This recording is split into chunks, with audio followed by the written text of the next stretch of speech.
دا نوی کال چې شروع شو لومبی کار به زما استاد دا وي چې موته به د خپل ځان سره حساب کوو چې دا کال تیر شو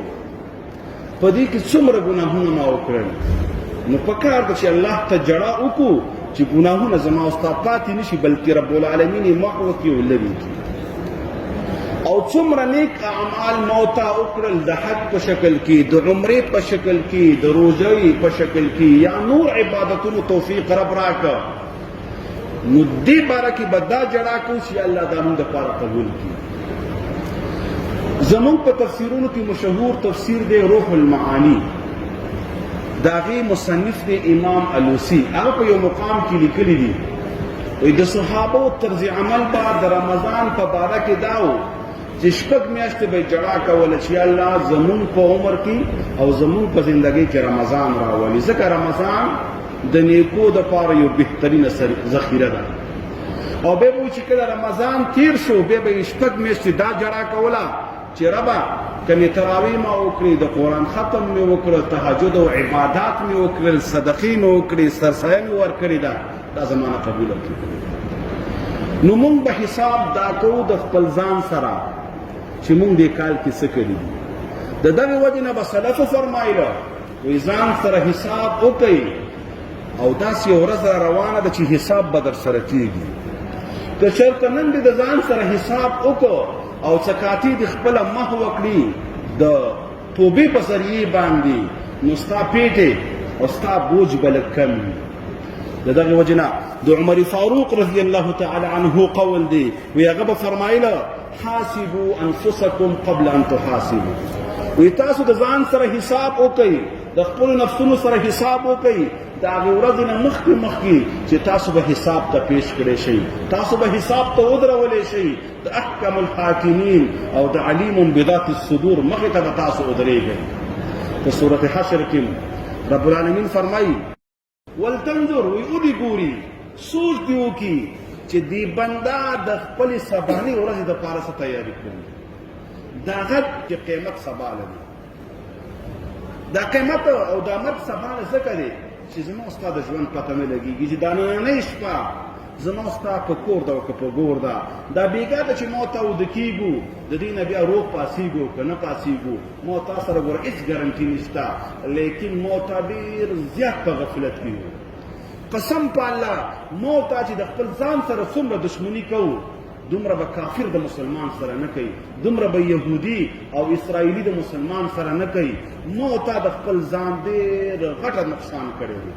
ډېر لوی تاوان کې مونږ به ځان اچولی دی او رب العالمین هم په صورت عصر کې فرمایي وایي والعصر وایي قسم دی په زمانې ان الانسان لفي خسر وایي انسان په تاوان کې په سورة تغابن کې رب العالمین فرمایي وایي انسان په غبن کې دی په نقصان کې دی نن که چېرته زموږ یو ملګری کاروبار کوي روزګار کوي او هغه دیواله شو سرمایه ضایع شو څومره خفه ټول کلی پرې خفه هر اجره جماعت کې د هغه بحث کېږي قسم په الله مونږ نقصان هم وکړ پروا هم نشته او د هغې دپاره مونږ سوچ هم نه دی کړی چې مونږ څه وکړو یا څه کول مو تا ته پکار دي نن مونږ یو 15 منټه د استاد او د جماعت کې د جمعې بیان دپاره د کېناستو وخت مونږ سره نشته نو چې کله زه بیان وانه ورمه زه کله خبره وانه ورمه نو زه به تیاری څه وکړم لہذا مونږ او تاسو ته پکار دي چې د خپل اخرت غم وکړو د خپل قبر غم وکړو وایي د سرخو یو عالم نه چا تپوس وکړه وی صحابه به مرګ ته خوشحالېدله وی الله سره ملاقات کېږي هغوی به د مرګ نه نه یېرېدل نه او زمونږ وخت کې هغه عالم فرمایي چې خلک د مرګ نه یېرېږي هغه خو ډېره پخوانۍ خبره کړې د نن نه 600 کاله مخکې خبره کړې راشي 600 کاله بعد هغه په دوه الفاظو جواب ورکړ وی لأنکم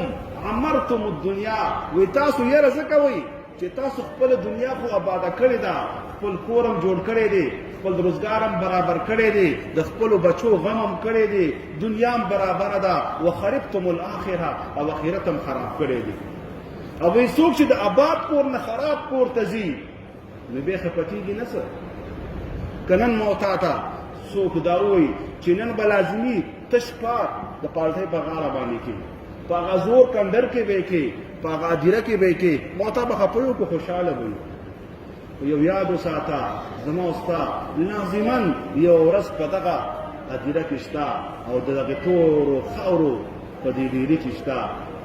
لہذا د هغې دپاره تیارې پکار دی، د هغې دپاره سوچ او فکر پکار دی. هغه ته داسې سپک نه دي کتل پکاره. بل مقام کې رب العالمین فرمایي وایي د انسان په غفلت کې خپل روزګار کې او خپل ژوند تیری حتی اذا جاء احدهم الموت، تر دې چې یو د دغه انسانانو نه رب العالمین ورته مرګ لیکلی او د هغه د مرګ نیټه راشي او دته د مرګ فرشتې راشي، وایي دا به یو آواز کوي رب ارجعون، ای رب زما وایي ما واپس کی. ارجعون د جمع صیغې راوړه، ارجع مفرد دی او ارجاعات تسنیه او ارجعون راوړه، حالانکه دا یو کس دی. وایي دا دلالت په کثرت باندې کوي. دا بنده بار بار چغې وایي اونې ما واپس کوي، ما واپس کوي، ما واپس کوي. چېرته مې واپس کوي؟ دنیا ته مې واپس کوي. څه دپاره؟ بچو ته تلل غواړي، کور ته تلل غواړي، کاروبار ته تلل غواړي. وایي نه نه دا ارمان مې نشته. وایي لعلي اعمل صالحا، واپس مې که نو ماسخوتن مونږ مې نو کړی، زه په حجرې کې ناست وم، زه په بازار کې ناست وم، ما په لارو کوڅو کې ګپې شپې لګولې، ما د رمضان روژې نه وي نیولې،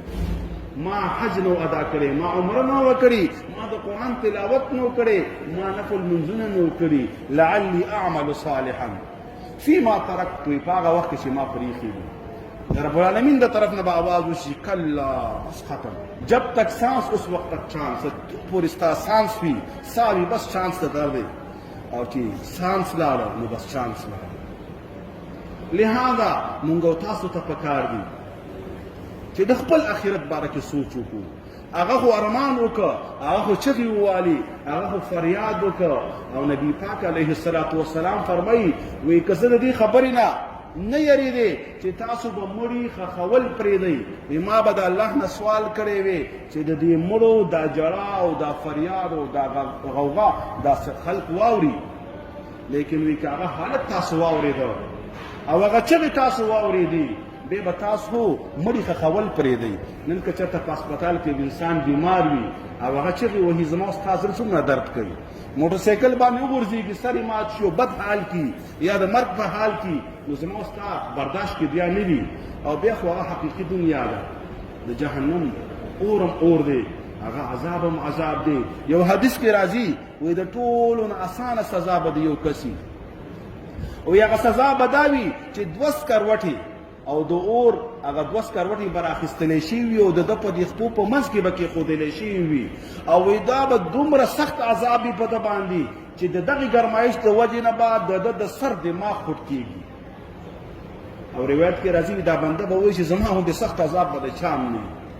او بل روایت کې راځي بعضې بندګان به داسې ګناهونه به یې سیوایي د اور کې به تر خپو ولاړي، بعضې به تر مرۍ ولاړي، او بعضې به داسې وي چې هغه به ټول په اور کې ډوب شوي. او داسې جهنمیان هم شته چې ور وغورځولی شي، تل ته به ورسېږي، 500 کاله به مزل کوي په دې جهنم کې په غورځېدو باندې. نن که د یو چت نه موږ راوغورځېږو څومره تکلیف میلاویږي، او بیا دا مزل په اور کې دا ګرمي برداشت کوي. قسم په الله دا هېڅ ګرمي نه ده په مقابله د هغې ورځې کې چې کله ستا په قبر کې ژوند وي او ته رب العالمین ته او احکم الحاکمین ته ستا ولاړئ، نو بیا ګوره ډېره سخته ده، بیا هلته جواب ورکوله ډېر ګران دي. لہذا حاسبو، خپل ځان سره حساب وکړئ. دغه نن کښېنئ ماسخوتنه، او چې کله وده کېږي لږ په خلوت کې شه او ځان سره کښېنه چې ګوره څومره ګناهونه مې وکړل په دې عمر کې، که چا 20 کالۍ، که چا 40 کالۍ، که چا 60 کالۍ، او الله ته جړا وکړئ، الله ته فریاد وکړئ، او رب العالمین بنده ته د بنده ګناه معاف کوي. یو مقام کې رب العالمین فرمایي یا عبادی الذین اسرفوا علی انفسهم، و ای زما بندگانو هغه کسانو چې تاسو په سبب د ګناهونو په خپلو نفسونو زیادت کړی دی، نفس سره ظلم کړی دی، لا تقنطوا من رحمت الله، وی دا الله د رحمت نه مه امیده کیږئ، انه یغفر الذنوب جميعا، ستاسو رب ستاسو ټول ګناهونه تاسو ته معاف کوي.